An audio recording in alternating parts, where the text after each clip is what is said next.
Hello, my name is Elena Sanchez Cortina. I am the Director of Cultural Heritage in the School of St. Ignatius of Loyola in Mexico City. I am very happy to have been invited by the International Center for Documentary Heritage under the auspice of UNESCO to participate today. The topic is human rights. So I will introduce you a subject about education. So I will speak about a school in Mexico City that was founded in the 18th century.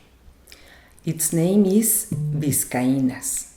So I will start first by explaining what the name Vizcaínas means. So if we see a map of Spain, in the north there are different provinces, and one of them is Vizcaya. So the word Vizcaínas means the women or the girls that come from Vizcaya.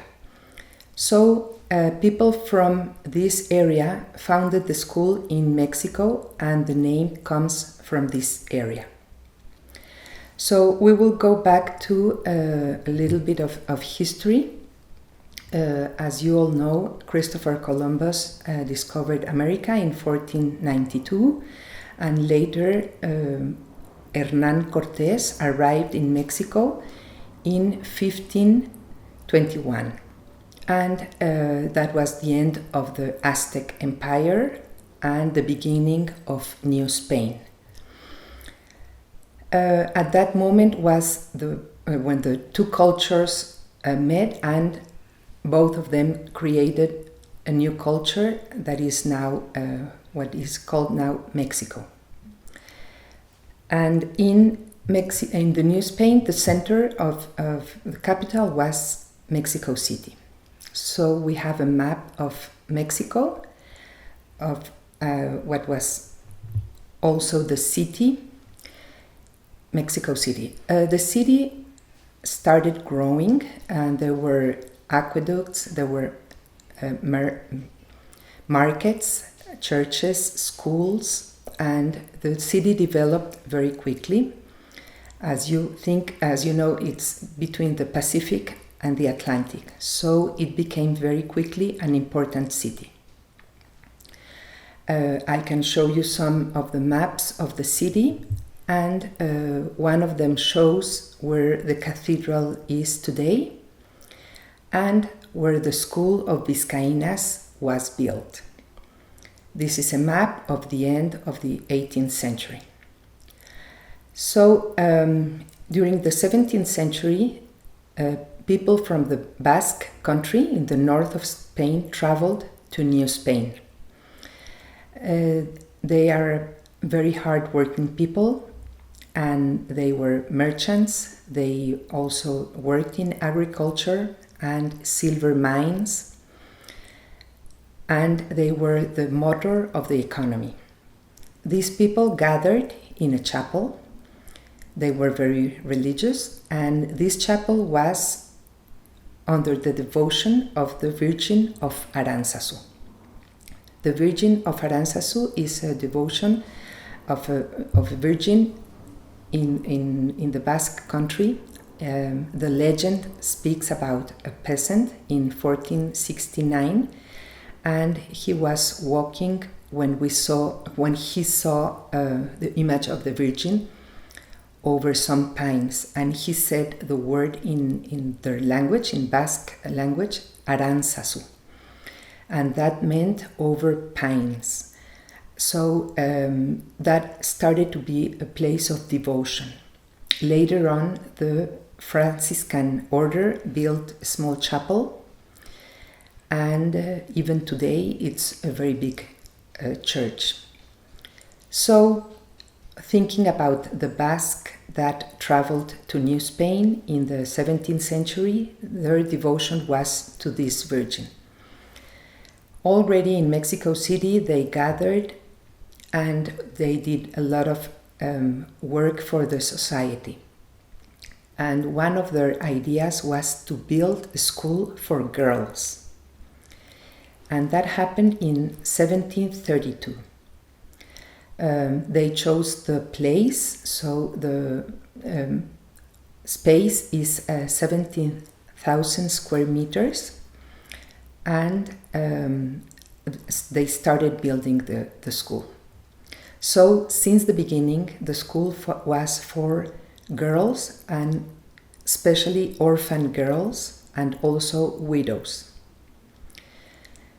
So the construction started, and they were very interested in education. I will speak a little bit more about the society at that time. We have to think that the Catholic faith predominated in New Spain. The Spaniards, when they arrived to New Spain, the King of Spain wanted all the souls to be baptized and had catechism. So the Spaniards were they concentrated with the education of the faith. This society responded to their faith. So we have one image where we see one of the Basque members of the school. He was Francisco Faguaga. In the painting, he is with his wife and their daughters, and in the middle of them we see the Virgin of Aranzazu in their home. So we see that he was in a family where they were very pious. One of the members we see in the painting was also one of the members that founded the School of Vizcaínas. In the other image we see the society, because they had a lot of processions during the year. They celebrated different saints, and that was part of daily life. Speaking about the education in the school, the girls arrived when they were 6 or 7 years old. They started to learn to read, to write, mathematics, and also religion. They started to do a lot of embroidery. They worked with their hands. And one example is this painting. She was a student in Vizcaínas, and later she was a nun. This painting belongs to the museum, and it was painted by José de Alcíbar.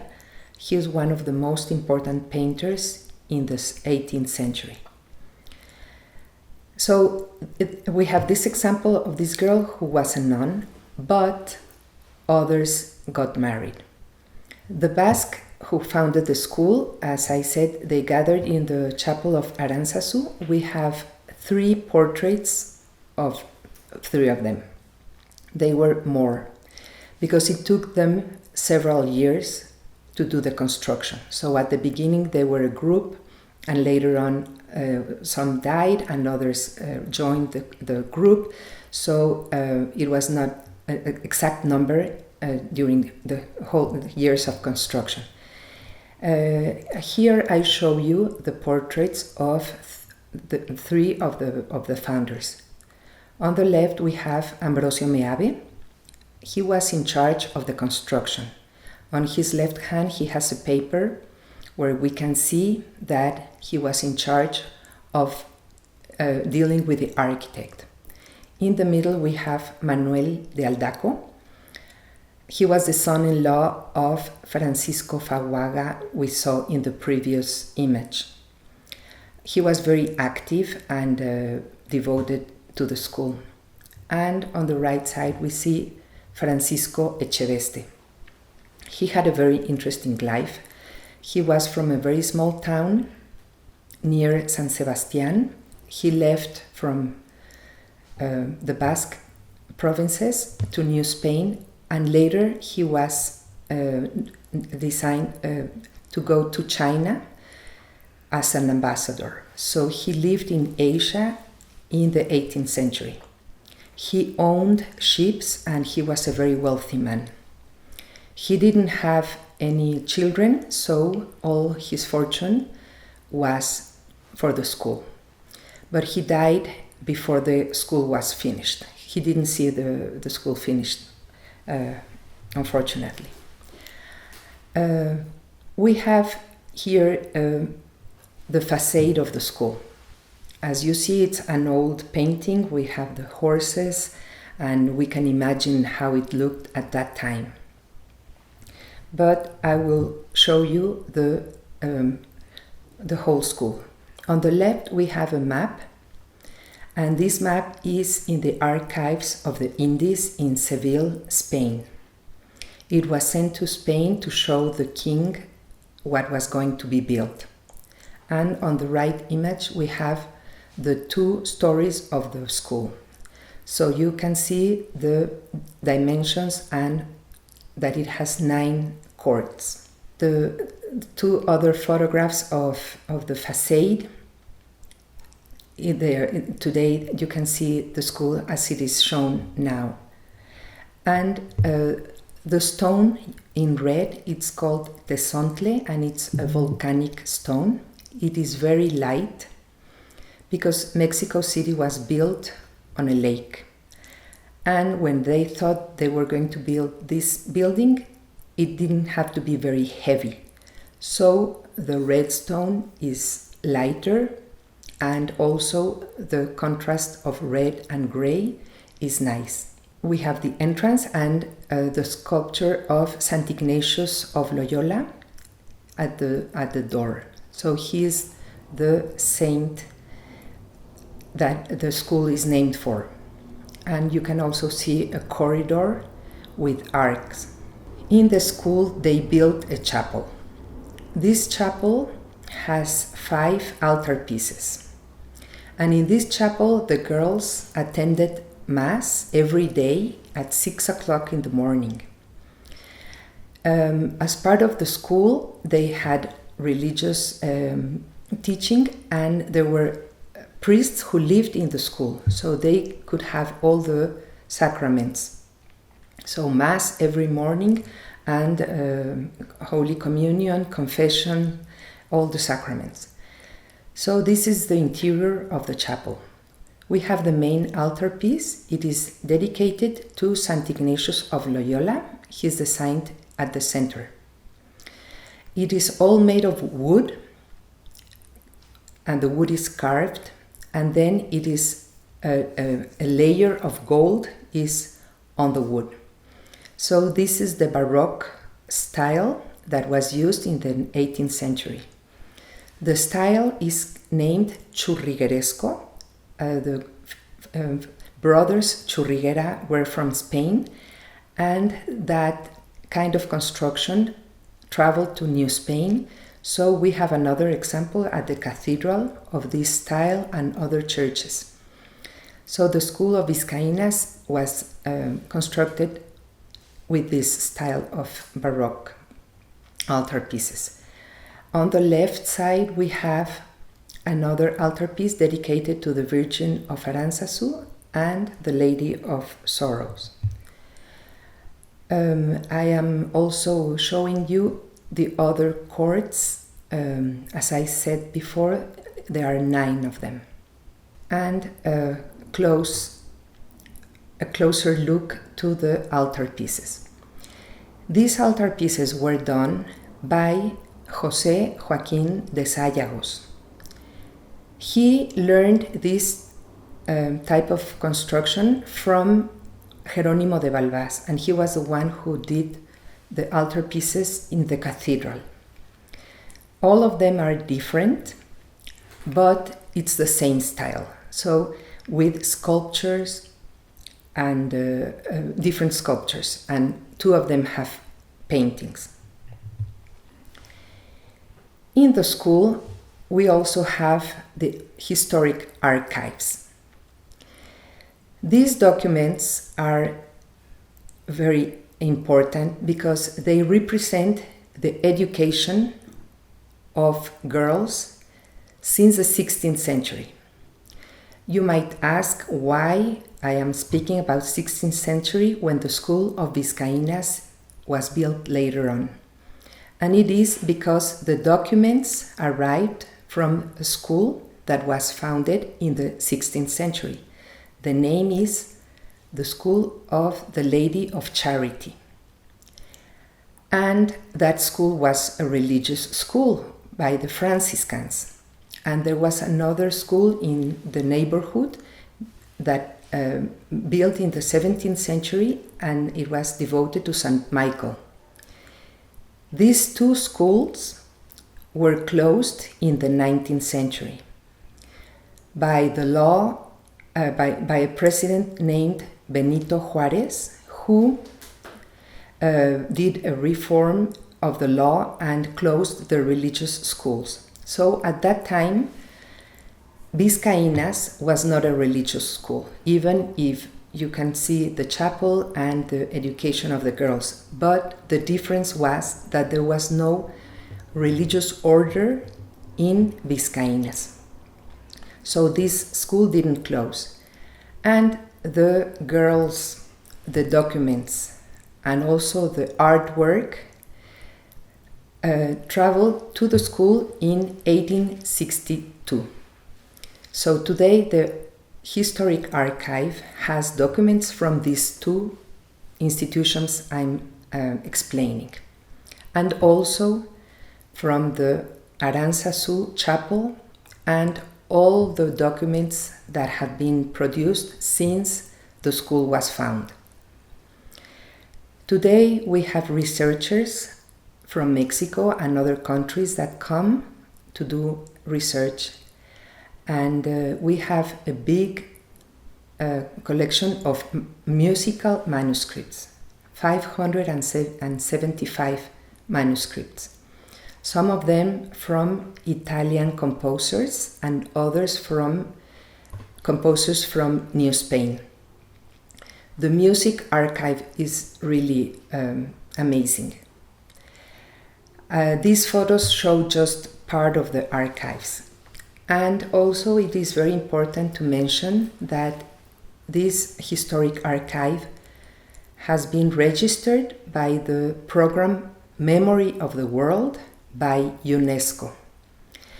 The first time it was in 2008, later on in 2010, and the third registration as international program was in 2013. There are only two institutions in Mexico today that have the three registrations of the program Memory of the World, and Vizcaínas is one of them. We have the historic archives, but we also have a museum. This museum has 14 galleries. The visitor can see the paintings, sculpture, furniture, silver, and also textiles that are shown in the museum. It is mainly religious subjects. Some of them are portraits. We also have two pieces of ivory that came from Manil in the Philippines. They represent Christ on the cross, the crucifix. This museum has also some examples of textile. These textiles are made of cotton or linen, even silk that came from China. And this silk, some of them have silver thread as they were done in China. The silver was from Mexico, so we can see what happened with the commerce at that time. The silver left Mexico to go to Manila, and then there to China, and then the silk went back by the Pacific to Acapulco at the port, and then to Mexico. So we have really excellent examples of this kind of work. The girls in Vizcaínas, as I said, did embroidery, and they did all this religious clothing for priests.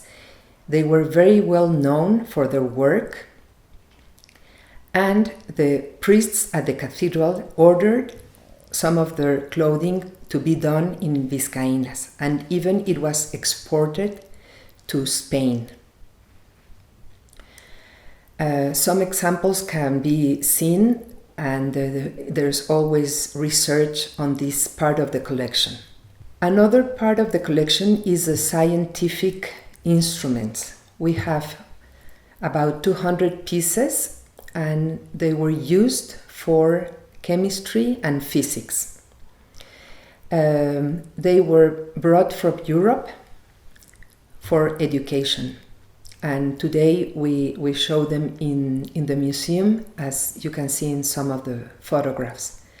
We have a telescope as well. And for researchers, it is important. They say that it's a very good collection of scientific instruments.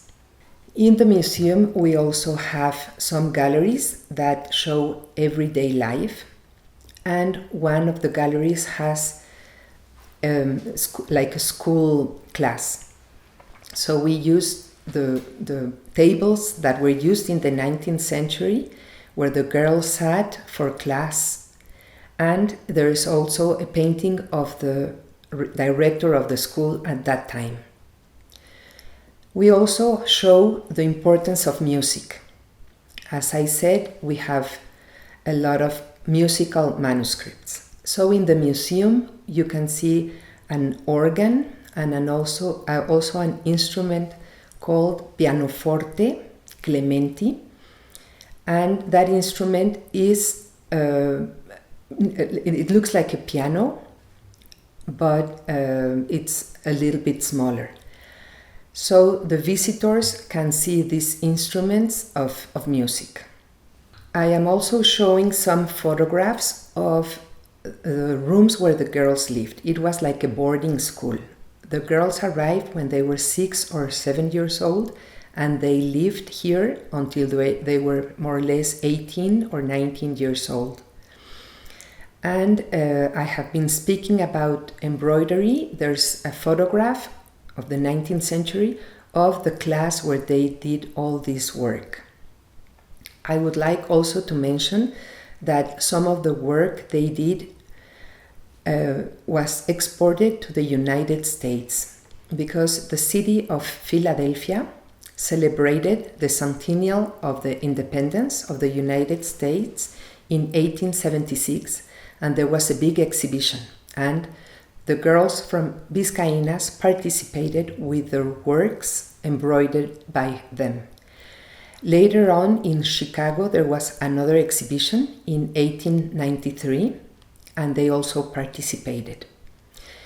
In that period of time, the school was very, very important. The students were 1,500 girls, and the president of the country went once a year at the end of the school year for the prizes.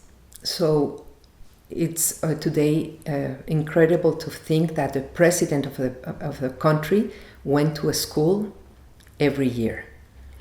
And it was a very prestigious school. The daughters of the men who worked with him studied in this school, and the girls later married part of the team of the government. I will speak about a student who arrived in 1877. Her name is Julia Morner. Her father was from Sweden. He arrived in Mexico and married a Mexican woman. They had 3 girls, and the 3 of them went to the school. 2 of the sisters died, and only Julia remained in the school. She had a very long life. She lived 93 years, and most of it in the school. She was a student, a teacher, a director, and she was also in charge of the archive and a museum. She was the only one who wrote her memories. So we have a manuscript she wrote in 1943, and later it was published. So in this book we can read about daily life in the school at the end of the 19th century and early 20th century. She speaks about an earthquake. She speaks about electricity, when the school had electricity. when the president visited the school, all the religious feasts around the year. So for us, it's a very important document to know about education and everyday life. Today, we open the museum for visitors, but also for the students who go every day to the school. Today, there are 650 students. Today, they are boys and girls. So we can see that they go to the museum often, and it's very important for us to show them all the treasures we show in the collection. But we have also other visitors. The public can come, and we organize also concerts and lectures in the chapel. So it's a very important institution. It's the only school that has been open for 257 years. The day of the birthday of the school is September the 9th. So it was just in recent days the birthday of the school. So I want to thank very much this invitation and invite you, if you have any questions, you can contact me. I would be very happy to answer or communicate with some of you. Thank you very much.